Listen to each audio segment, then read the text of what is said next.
Hello, folks.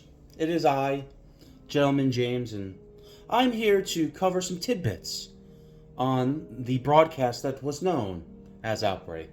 And that could branch off into some other things that we might discuss here, but we are going to sit back and pontificate on the greater good, the big horizon, the absolute big picture here. But first, take your beverage, get comfortable, and nice. Folks, ladies and gentlemen, take a sip.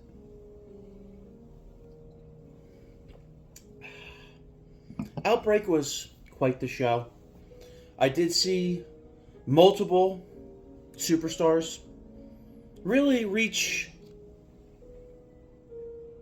for particular brass rings and really fill out the outer stretchings of what can be known as their character.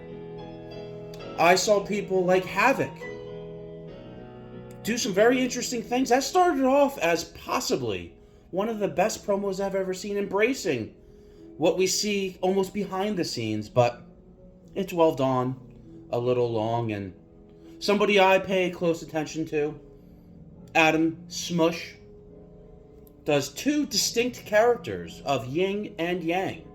I myself was not ready for it. I didn't see how it was poignant to the ongoing storyline. But one of my fan favorites, Jimmy Jams, was also on the card. He main evented. And he started off the match a house of fire. It was truly remarkable to see. He set up his opponent, Doomsayer, on the top rope and fell off. What we would call a botch. And in agony and in pain, he said Doomslayer, which is not his name, so it's an even bigger botch. But what the fans and judges failed to see is a potential crazy storyline. They couldn't get past some references. Now, this brings me back to a time when AEW was just a young, upstart promotion, and all the people that like to be critics would always say that AEW is just a land of WWE castaways. But what was very interesting about that particular statement where they said AEW is like TNA, I think the marks and the fans were really going for that low-hanging fruit, because if you actually looked at the roster, a lot of those former WWE guys left on their own terms. It was just a cool and hip thing to say. Now, a lot of things happened on Outbreak, and as I think to myself, to make sure I don't miss any of the topics, I know one thing that was said is that people would fast forward to the beginning of a Jimmy Jams promo, and I don't think that's the case.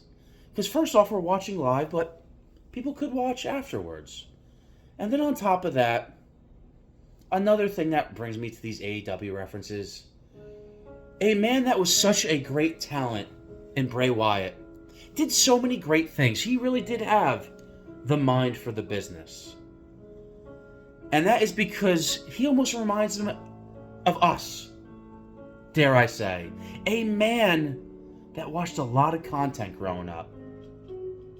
He watched a lot of horror movies, and you see that in his character, and why other people think what he did was original, in fact, it wasn't. You can start off with the Howdy Doody Show. Yeah. Uncle Howdy? Howard? That was a TV show with puppets. Sister Abigail was in a movie called Orphan.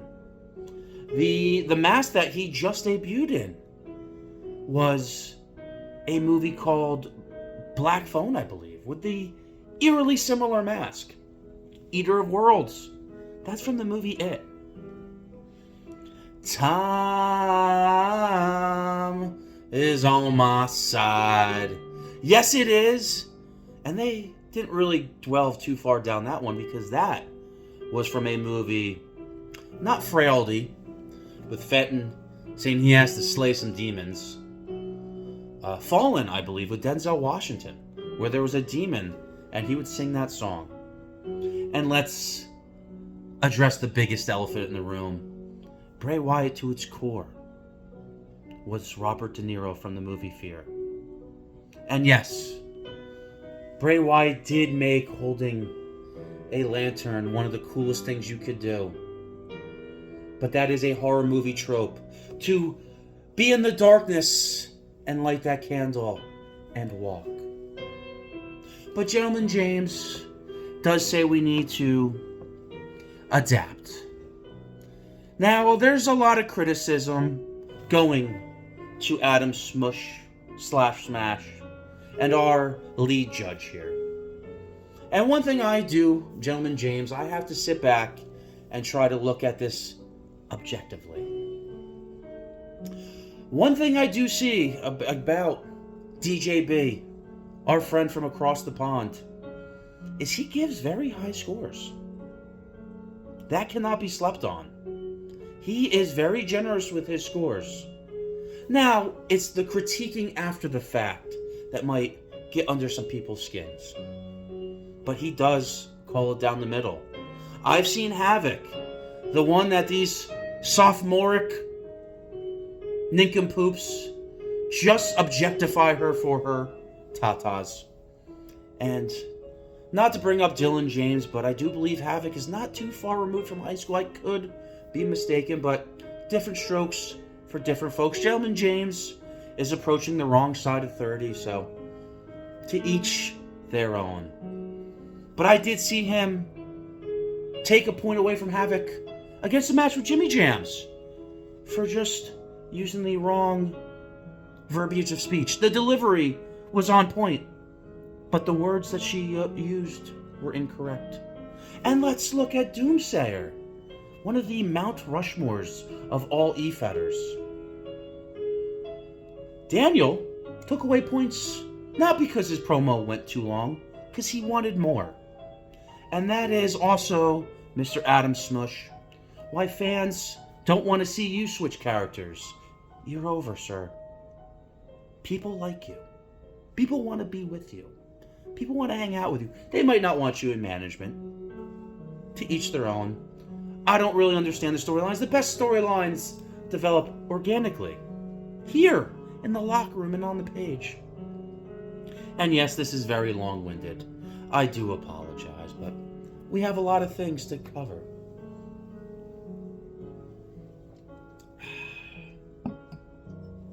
Jimmy James's promo, starting off in the dark with said lantern, a tribute, and the fans didn't know. They had to get close to their camera and see what was going on. It's almost like Jimmy James was trying to draw them in. But Joker references aside that were missed, and plenty of other 80s and 90s superstars that Jimmy James sprinkles in his promos also sometimes go unnoticed. What does go noticed is that new guy, TJ, I think, and his promo abruptly ended, which was 100% not on purpose. And the fans were like, and the judges like, I wonder if he did that on purpose. And I don't know. And yet no one saw the potential feud of Jimmy Jams versus Doomsayer. Jimmy Jams brought the fire, but those judges just couldn't wait to say, did he go over the time? He did this, he did that. And no, the time was not that, but I noticed when I watch other promos, instead of critiquing that low-hanging fruit once again, time check. He did that. The camera angle was off, but this is 2024. And with that being said, I also heard our good friend Daniel talk about Bulletproof Phil Marshall, about making breadcrumbs and a page.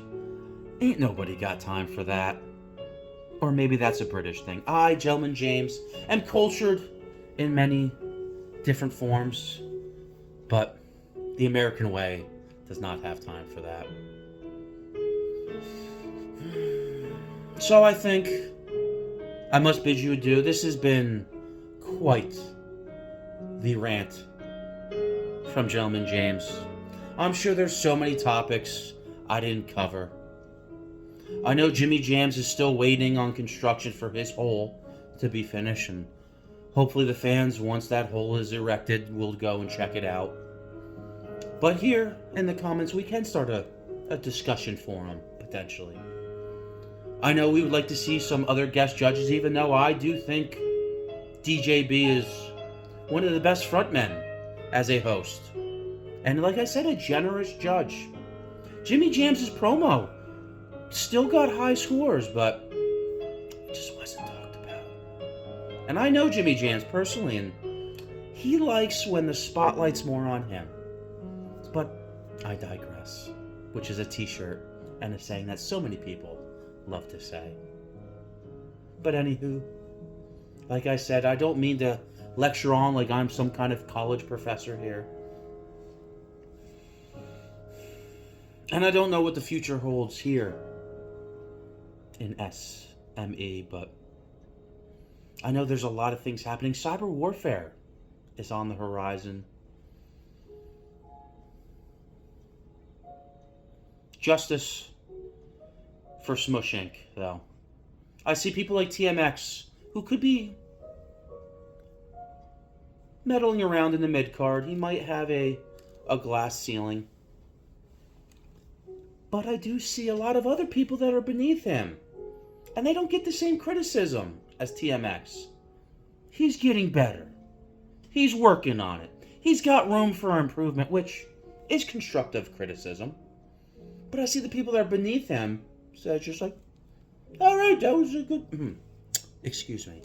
That was a good promo by him. Thumbs up. And I won't name any names. I don't want to single anybody out. Gentleman James does not believe in any kind of toxic culture here. So, folks, if you've listened to all this, I know ain't nobody got time for this. And hopefully that fast forward button was not touched, because it did make Jimmy Jam sad.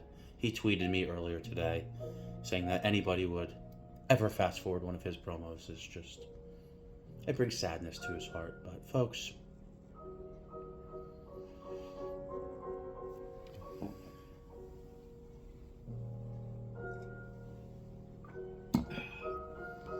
Adam Smush, I hope we don't lose you, sir. You did win the greatest prize here. It was almost like a prize at the bottom of the box of cereal when you beat Doomsayer, and that was randomly by another judge, so might need some guest judges in the future, I don't know. But don't let it get to you. Do you, sir? We do try to help, but in comp, there is no storyline, allegedly. I would like to see everything be encapsulated in one symmetrical sphere of continuity, but to each their own. This has been 13 minutes with Gentleman James. Like I said, I hope you enjoyed your beverage. I hope you listened to my words. And then until next time, Gentleman James bids you adieu.